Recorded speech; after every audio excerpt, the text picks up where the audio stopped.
How you doing there? Welcome back to Babylon Talmud. Today we're studying Daf Kuf Ayin Hey, Daf 175, the second to last Daf of Masechta BavaBasra, friends. Okay, so here is my plan for Daf Kuf Ayin Hey. First of all, we have a bit of stuff to do. We got about half of Kuf Ayin Daled Amud Beis to do. I'm going to do Daf Kuf Ayin Hey Amud Aleph, and I'm going to stop at the Mishnah at the bottom of Daf Kuf Ayin Hey Amud Aleph, and then tomorrow we will learn the final Mishnah of Masechta BavaBasra with the accompanying Gemara, which will be Daf Kuf Ayin Hey Amud Beis and Daf Kuf Ayin Vav Amud Aleph, and Kuf Ayin Vav Amud Beis is really only 4 lines, so it's basically I'll just do the Mishnah, the new Mishnah tomorrow, and just wrap up the Masechta tomorrow. That is my plan. So really we're only doing half of Kuf Ayin Hey today. Tomorrow we'll do the second half and also wrap up the Masechta. Azoy. Alright, so we're on Daf Kuf Ayin Daled Amud Beis, at the 2 dots, about 20 lines or so into Daf Kuf Ayin Daled Amud Beis. V'chein Reb Shimon Gamliel Omer he'ariv leisha. So we said that so Shimon Gamliel had said that if you have a fellow and a fella and they get married and there is a guarantor, okay, that somebody stepped up and said that if the groom is unable, if they get divorced and the boy is unable to pay the girl her ksuba, so this guarantor will pay it on the groom's behalf. Now, in the event that it comes to this, that the guarantor is going to pay the ksuba, so the boy needs to say that the girl cannot ever get any benefit from him. That would prevent them from getting remarried, because if they can get remarried, then that opens up the opportunity, a loophole for an exploit, which is that he could declare bankruptcy, they'll get divorced, she'll collect the ksuba from the guarantor, they'll get remarried, and with the injection of capital from the guarantor, which is not very nice to the guarantor. So therefore we say, in order for the guarantor to pay the ksuba, the boy would have to make a neder that the girl cannot get any benefit from him anymore, which would essentially preclude them from remarrying and scheming against the guarantor. Moshe bar Atzri arva dechsubaso dechalse haba. Okay, so Moshe bar Atzri was the guarantor for his son and daughter-in-law. Okay, so his son got married, and he was the guarantor. If his son is unable to pay for the ksuba, if they get divorced, so then the father, will guarantee the ksuba. Rav Huna Brei. Now his son, Rav Huna, that was the name of his son. I do not believe that this is the Rav Huna, but his name was Rav Huna. I guess Huna was a popular name back then. Does anybody know anybody named Huna? You have any friends named Huna? What happened to that name? Huna. It's a beautiful name. Huna. Anybody know anybody named Huna? Anyways, Rav Huna Brei Tzurba Midrabanan Haben. His son Huna was a Talmud Chacham. He was Talmud Chacham. And he unfortunately didn't have any money. He was a Talmud Chacham, but he was broke. Okay. So Abaye kind of took note of the scenario, of the situation. You got this Rav Huna who's broke.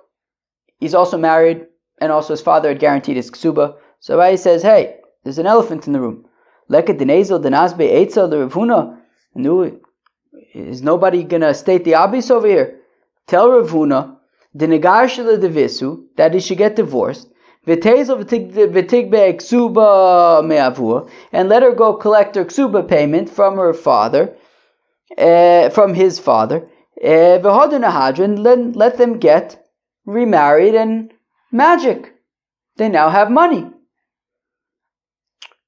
So Abai says, "No, isn't somebody gonna make this, suggestion to Rav Huna, like, hey, quit, easy money." Amle Rava says to Abaye, but the Mishnah says that in order to prevent such scheming, Rav Huna would have to say that his wife can no longer get any benefit from him, which would prevent them from ever getting remarried. Amle Abaye says to Rava, ought to call the Megarish, Bedina Megarish? No, what? Does everybody has to get divorced in Bezdin where they're going to stick to all the halachis? Let them get divorced in private, and nobody's going to make any neders or anything like that, and she'll collect the ksub and let them get remarried. The soif igloi milso, the coin who. In the end, it turned out that this family was kehanim, and therefore, even forget about making any nedarim.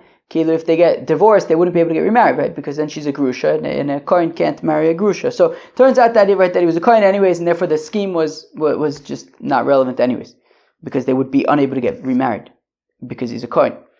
Amar Abaye says, "Oh shucks, Hanu da'amar inche." Well, I guess this is what the people say. Boser anyo azlo anyusa, that after a poor person goes poverty, meaning, wow, poor Rav Huna was a poor fellow, and there's just no way out of it. He can't even scheme against his father to get an injection of capital into their marriage. But would Abaye really suggest such a scheme? But Abaye said, where did he say this? Daf Kuf Lamed Zayin. Daf Kuf Lamed Zayin knows that was it. That Kuf Lamed, what? Kuf Lamed Zayin? Wasn't more recent than that? Oh no, that actually makes sense. Kuf Lamed Zayin, yeah. Kuf Lamed Zayin Taka makes sense. Yeah. Wait, but where is that? Oh, there it is. Yeah, Kuf Lamed Zayin Taka makes sense. Okay, no. What would Abaye really suggest such a scheme? But Abaye says, Eizu Rasha Arim, who is a sneaky, evil little guy? Zamesi Eitz Limkar Benichse Ki Rib Shimon Gamliel. Well, who could remind all of us here at Babylon Talmud what that's talking about? It's talking about a scenario where a person says that my property, that my estate is going to go to so and so, and after it goes to so and so, it will go to so and so. So now, okay, there's so and so, and there's so and so. So, technically speaking, so and so shouldn't sell everything, because clearly the giver of the estate has intention that so and so can use it, and then after so and so dies, it will go to so and so. Technically speaking, though, so and so can sell it. But if he does that, then he's kind of like ruining the plans of the giver, who clearly wanted that so and so should only have it temporarily, and what afterwards it should be passed on to so and so. And now, if somebody says to so and so, "Hey, why don't you sell it?" Well, then that's not a very nice thing to do, because you're basically ruining the plans of the giver. So Abaye, right? So Abaye says, "Ezu Rasha Arum," who's a sneaky, evil little guy? Is somebody who suggests to so and so, "Hey, why don't you sell this stuff?" Meaning, yeah, technically so and so can sell it, but he really shouldn't, because he should keep it for so and so. And if somebody tells so and so that, "Hey, why don't you sell this stuff?" he's a sneaky, evil little guy. So why would Abaye suggest to Rav Huna that he be a sneaky guy and get divorced, that his father is stuck paying the ksuba? Why would Abaye do that? Okay, first of all, Beno Shiny, you can argue that, well, his son is different. It's different when you're talking about a father providing capital for his son's marriage. Okay. Maybe it's different because Rav Huna was a budding Torah scholar, and he was going to benefit. Interesting. But one second, fact the Gemara. But the father here, Rav Huna's father, was a guarantor, and we hold Arev d'chsuba, that a guarantor for a ksuba lo mishtabed, he actually is not meshubed. He actually doesn't have to pay, as we're going to see later on, that he's only doing it in order to just get the marriage past the finish line. Everybody just wants everybody else to get married. So therefore, so this guarantor is saying, "Oh yeah, I'll guarantee the ksuba. Anything just to get this marriage past the finish line, because maybe if there's nobody to guarantee the ksuba, so then it won't be able to go through." So he says, "Yeah, sure, I'll guarantee it." But the point, he's not actually going to guarantee it. He's really just wants to get this past the finish line. And as Rashbam points out, the concept that we've seen before, Tav l'meisav Tandum Mesav Armalu, that ultimately it's in everybody's best interest to get married anyway. So even though he's saying that he's going to be a guarantor and he has no interest of actually being a guarantor, but nonetheless it's still assumed that it's beneficial for everybody to simply get married. So he says he's going to be the guarantor, but he doesn't actually have to guarantee the ksuba. So therefore, why would Rav Huna's father actually be on the line? Is it on the line or on the hook? On the hook, probably, right? Does the on the line make sense in this context? I don't know. So why would Rav Huna's father actually be on the hook over here? Because he's just a guarantor, and guarantors of ksubas don't actually have to pay. So where am I?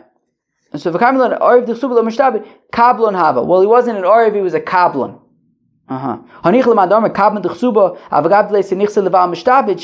Okay, so that makes sense. If you say that by kablonus, by a ksuba, the kablon would have to pay the ksuba even if the chosin doesn't have anything. So meaning over here, if we're saying that Rav Huna's father was a kablon, and we're saying Rav Huna didn't have anything, so if you say that a kablon by a ksuba commits to paying even when he knows that the groom doesn't have anything, okay, I understand why Rav Huna's father would have to pay. But according to the opinion who says that the kablon for a ksuba is only mishabed himself if the chosin actually has stuff, so then the kablon is willing to be mishabed himself. But Michael Amema, then what will you say? Because in this case, Rav Huna didn't have stuff. So why was his father on the line, on the hook? One way to explain it is mihave havalev ishtiduf. Well, one possible explanation is that at the time of the wedding, Rav Huna did have stuff, but they got all ruined. Alternatively, that a father vis-a-vis his son will nonetheless be mishabed himself as a kablon. Okay, fine. Where am I? Ditmai that it was stated, Arev d'chsuba, when it comes to an Arev for a ksuba, Divrei Kol loy mishtabed. Everybody says that he would not, an Arev for a ksuba is not mishtabed. Kablon de balchov, and when it comes to a kablon for a loan, Divrei Kol mishtabed. Everybody says that there is a shibud there. Okay, so if Levi says to Shimon, would you give money to Reuven and I'll guarantee it. So that's a kablonus and he's mishabed himself. Kablon de chsuba. Now when it comes to a kablon for a ksuba, ve'orev de balchov, and when it comes to an orev for a loan, plige, there's a machlokes. Marsover I isle nichse lelove mishtabed ilesle lo mishtabed. So one opinion is that when it comes to an orev for a loan or a kablon for a ksuba, he's only mishabed himself if either the groom or the borrower actually has stuff, has property. So then he's mishabed himself. Only if he has stuff. Umar Sova, the other opinion is Bein Islay, Uvein Leislay, Mishtabed. The other opinion is that no, when it comes to an Ariv on a loan, when it comes to a Kabbalah on a Ksuba, regardless of whether the groom or the borrower has any property, he will still be Mishabed himself. The Hilchsa, the halacha is Ariv, when it comes to a guarantor, Bein Islay, Uvein Leislay, whether the borrower has stuff or doesn't have stuff, Mishtabed, the Arev is going to be Mishabed himself. Bar me Arev de Ksuba, but that does not apply to a Ksuba, Dafagab de Isle Lebal Loy Mishtabed, that even though the husband has stuff, still a guarantor of a Ksuba will not be Mishabed himself. My time will come, Mitzvu de Avad Vilav Midi Chasra. because the guarantor of a ksuba is really just doing a mitzvah. He's trying to get this chasana past the finish line and to get these people hitched. And therefore, nobody really loses out, because ultimately, Tav L'Meitav Tandu, L'Meisav Armelu, everybody wants to be married, and therefore, even though he's claiming to be a guarantor with no intention of actually guaranteeing anything, it's all good. Gewaldig. Ravuna says, Ravuna, Shrivmira, Shehikdish Kol Nechasov, who was makdish all of his stuff. He says, all my stuff goes to Hektish. And then he says, V'amar Mona L'floni Biyadi. And then he says, I owe Shimon, right, Reuven is on his deathbed, and he says, I owe Shimon 100 zuzes. Neman, he's believed that he owed, Shimon receives 100 zuzes. Because Chazak, the most kinunya al Hektish, because a person is not going to play games with Hektish. Keilu, he says all my stuff goes to Hektish, so all the stuff goes to Hektish. Now, if he's saying that 100 zuzas of his belongs to Shimon, well, we assume that he's telling the truth, because if not, then he's basically stealing from Hektish, right? He's taking away from Hektish. So nobody's going to mess around with Hektish. So if Reuven says that 100 zuzas belongs to Shimon, we trust that. Does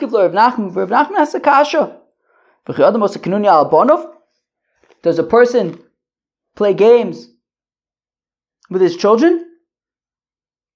Because after all, by default, of course, a person's estate goes to his children.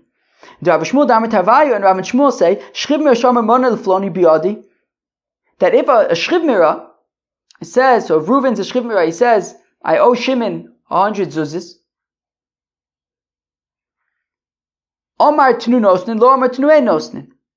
So if he says Tnu, if he says give 100 zuzis to Shimon, okay, so we give 100 zuzis to Shimon. But if he doesn't specifically say give 100 zuzis to Shimon, if he simply says I owe Shimon 100 zuzis, we don't give Shimon 100 zuzis. Now, here's a scenario where all of his stuff by default will go to his kids, and he's saying that 100 zuzas go to go to Shimon, and we say that unless he says give it, we don't give it to Shimon. So now, so what is he playing games with his kids? Meaning we said by Hektish, if he says give 100 zuzas to Shimon, we give 100 zuzas to Shimon because he must be telling the truth. Because if he wasn't telling the truth, he wouldn't play games with Hektish. But yet we're saying that by his kids, where by default his estate would go to his kids, and yet if he says give 100 zuzas to Shimon, we don't believe that he's telling the truth. What is he playing games with his kids?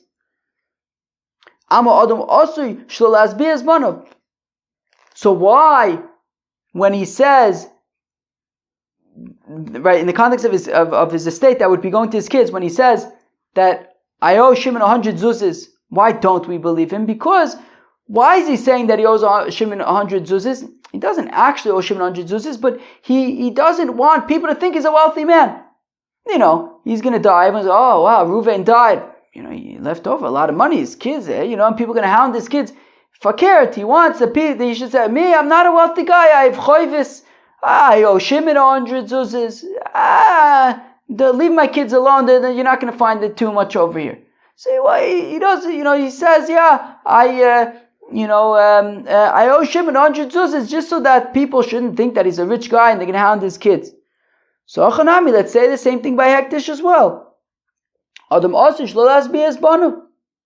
That he's saying that he owes, so meaning he says all my stuff is going to Hektish, and then he says that he owes Shimon 100 zuzas just that people shouldn't think, right? So people shouldn't think he's such a wealthy guy. So why don't we say the same thing by Hektish? So it's not that he's playing games with Hektish, but he doesn't want people to think that he's a wealthy guy. So why do we automatically believe him? Well, the reason why we believe him that he owes Shimon 100 zuzas when it comes to the Hektish is because Shimon has a document. Shimon has a document that says Reuven owes him 100 zuzas, and Reuven's betzim admitting that he owes the 100 zuzes. Okay, but then that implies that if Rav Huna, where we say we believe him, it's because Shimon has a document, so then it must be that Rav and Shmuel is talking about where Shimon doesn't have a document. Okay, but if Shimon doesn't have a document, then how come when Ruvain says, give 100 zuzes to Shimon, we give 100 zuzes to Shimon, but Shimon doesn't have a document? So Amatinu knows then, so why when Ruvain says, give 100 zuzes to Shimon, we give 100 zuzes to Shimon, milva al peh hava. If Shimon doesn't have a document, then it's a oral loan. It's a milva al peh. Rav Shmuel Damar Tarvayu, and Rav and Shmuel both say milva al peh, eino gova, that when it comes to a milva al peh, it is not collected lo min hayorshin v'lo min lekuchis. It is not collected neither from lekuchis, neither from people who purchased after the loan, but nor from his heirs. So then why, when he says tnu, do we give it if it's a milva al peh? Hello, Amr of Nachman, rather says Nachman, idi v'idi denokit shtar. Both by Rav Huna and by Rav / Shmuel, Shimon has a document. However, it depends if the shtar was validated. By Rav Huna, where he says that when Reuven says that he owes Shimon 100 zuzes, it's taught, and we believe him by Hektish, is when Shimon has a document that says that he's owed 100 zuzes, and that document has been validated. Okay, so when Reuven says that he owes Shimon 100 zuzes, so he's admitting that he owes the 100 zuzes, and we pay Shimon. But by Rav and Shmuel, Shimon has a document, sure, but it has not yet been validated. So therefore, Omar Tanu, if Reuven says, yes, give 100 zuzes to Shimon, well then, Kai made the story, he betzim validated the document, says that it's valid, give the money, so we give the money. Lo Omar Tanu, but if he doesn't say give it, well then, lo Kai made the story, he hasn't been Makayim the star, he hasn't validated the star, and we would not give the money to Shimon until the shtar is validated. Omar Rabbi says, Rabbi Shchiv Mira Omar, if you have a Shchiv Mira who says, Reuven is on his deathbed and he says, Mana lefloni biyadi, I have 100 zuzas that belongs to Shimon. I owe Shimon 100 zuzas. V'amru Yisoimin parainu, and I feel like I hear a noise through my noise-canceling headphones, which means that somebody must be very noisy. Let's see, what is it? 1 second. I don't know what it is. Sounds like there's noise, but alright, let's go weiter. I have 7 minutes before I have to switch the video. Less, 6.5. We might be able to finish it within then. We'll see. Starting over. Omar Rabba says, Rabba Shchiv Mirosha Omar, if Reuven is on his deathbed and he says, Mana lefloini biyadi, that I owe Shimon 100 zuzis. V'amru Yisomin parainu, and the Yisomin say that we paid Shimon 100 zuzis, Ne'eman, and they believe. Tnu mana lefloni, if Reuven says, give 100 zuzis to Shimon, v'amru Yisomin, and then the orphans say, parainu, we paid it, ein ne'emanin, they are not. Believe klapei la'yibcha, we say, 1 second. The opposite would make sense. Omar tnu maneh, that, what do you mean? If Reuven says, give 100 zuzis to Shimon, okay, he's very clear. He told the kids, he gave clear instructions to the kids. So if the kids say that they carried out their father's instructions, let's believe them. He gave clear instructions and they carried them out. Kevin the Pascha Avu and the Milsa, since their father gave clear instructions, he can remember the price. So it would make sense that if they report to us that they in fact paid Shimon, so let's believe them. Reuven left them with clear instructions to pay Shimon. They said we did it. Okay, good kids, we believe them. Mani lefloni biyadi, but if all he said is that I have 100 zuzas that belong to Shimon, there's no clear instructions there. Since their father was not clear and did not give them direct instructions to pay that money to Shimon, I can argue that they didn't pay it. Rather, if we're going to state it thus. Shchiv Mira she'omar, Mone lefloni biyadi, that if Reuven the Shchiv Mira says that I have 100 zuzes that belong to Shimon. Ve'amru Yisaymin, and the Yisaymin say, Chazer ve'amar lanu abba paraiti ne'emanim, that if then they say that our father then told us that the money has been paid to Shimon, ne'emanim, they are believed, right? So if Reuven simply says that I owe money to Shimon, and then the Yisaymin say that the father told them that he paid it to Shimon, they are believed. My taima, idkur midkar, because he was simply remembering that he owes that money to Shimon, and it could be that Itaka already paid it. He was remembering that he paid it. But Tnuman Lefloni, but if he says specifically, give 100 zuzes to Shimon, he's clearly saying that he himself didn't do it. And therefore he's instructing them to pay Shimon. The Yisomim say, Chazav Amar Abba Paraiti, that our father then said that he paid it. Einem, one of the not believed, the Im Isa the Prai Loava Amar Tnu, because if he had already paid it, he wouldn't have instructed them to give it. So if he doesn't instruct them to give it, so then if the Yisomim claim that the father paid it, so we could believe that he paid it. And when he says, I owe Shimon money, he was basically remembering either that that he's going to pay it, or that he did pay it, right? But he's not instructing anybody else to do it. He's remembering, I need to take care of this. But if he says, give 100 zuzes to Shimon, well, then he clearly didn't do it. He's telling other people to do it. So therefore, if the Yisraelim then said, our father did it, we don't trust him, because then why would he have told somebody else to do it? Okay, Imam, we have 2 minutes to see if we can finish this up. I think we can. But Rava asks, Hoda Mao. So if Shimon, I guess, comes into the room, Reuven's on his deathbed, and Shimon says, I assume he doesn't have a shtar. I assume he does not have a shtar. Shimon says, hey, Reuven, you owe me 100 zuzes, and Reuven admits that this is correct. So tzarich lomar atem edai, or ain't tzarich lomar atem edai? Does Reuven, when he says, yes, you are correct, I owe you 100 zuzes, does he then need to, look around the room, find 2 people and say, hey, you are my witnesses, or not? Right? Because apparently we're going to learn Masechta Sanhedrin, which we're going to start in 2 days from now. We're going to learn that in such a scenario that Shimon says to Reuven, you owe me $1,000, and Reuven says, yeah, unless he says Atem Eida, unless he officially appoints witnesses, then we assume that that he's just saying yeah to brush the guy off, but he's not serious about it. So does a Shchiv Mirah also need to say Atem Eidai in order for it to be official? Does he have to instruct them to record this in a document, or not? Is a person going to sort of play games when he's mamash on his deathbed and say things that aren't necessarily true when he's mamash on his deathbed? Basur Debaya, Hadar Pashta, after Rava asked the question, he answered it, that no, when a person is on his deathbed, he is not going to play games. And therefore, if Shimon came in and says to him, you owe me 100 zuzes, and he says, I do, so then we can trust him, and he doesn't need to say Atem Eida, he doesn't need to say Ksovu, right? If he says it, so then we trust it. Cheva, I need to hang up over here because it's going to cut off in about, 15 seconds or so. But that was Daf Kuf Ayin Hey of Masechta BavaBasra, and I will see you tomorrow for the final daf of Masechta BavaBasra. Peace out.